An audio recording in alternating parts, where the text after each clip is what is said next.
गतकाली ओडिशा विधानसभा निर्वाचन फलाफल प्रकाश पाइथिबा बेले प्रचंड बहुमतरे बीजेपी प्रथम थर लागि सरकार गठन करने जाउछि। अपरपक्षे दीर्घ 24 वर्ष धरी शासन रे थिबा बीजेडी गादीच्युत होइछि।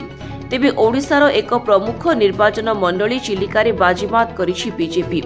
एठारे बीजेपी प्रार्थी पृथ्वीराज हरिचंदन निकटस्थ बीजेडी प्रतिद्वंदी प्रार्थी रघुनाथ साहू को 4566 खंड भोट्रे परास्त करिसेंती।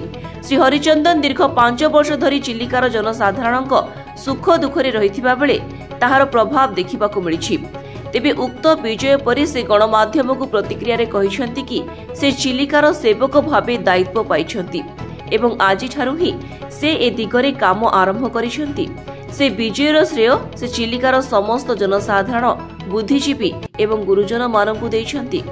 तत्सहित भाजपा ओडिशार संकल्प पत्र एवं चिलिकारे जारी करिथिबा संकल्प पत्रर कार्यकारी दिगरे तुरंत काम आरंभ हेबो बोली श्री हरिचंदन कहिसेंती।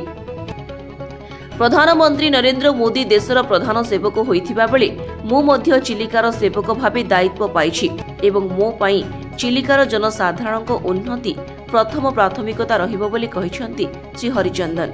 ओडिशा रे बीजेपी सरकार गढुछि एवं सेथिरे चिलिकावासी अवदान रहिथिबा कहिसेंती श्री हरिचंदन। चिलिका निर्वाचन मंडली को विकसित चिलिका निर्वाचन मंडली रे परिणत कराजिबो एवं संकल्प पत्र रे दिया जाइथिबा समस्त प्रतिश्रुति निश्चित भावे पूरण कराजिबो बोली कहिसेंती श्री हरिचंदन। चिलिकार प्रत्येक देवतुल्य भाजपा कर्मकर्ता एवं शुभेच्छुଙ୍କୁ उक्त विजय पई नवनिर्वाचित विधायक कृतज्ञता जणाइछंती। एही अवसर रे गतकाली रातिरे श्री हरिचंदन बाणपुर मां भागवती मंदिर जाई मां को आशीर्वाद नैछंती। एही समय शताधिक दलीय कर्मकर्ता माने बाजा बजाई बाण फुटाई फुलमाळ पिंधाई नूतन विधायक श्री हरिचंदन को स्वागत जणाइथिले। खोर्धा चिलिकारू सूर्यकांत साहूଙ୍କ रिपोर्ट स्वास्तिक न्यूज।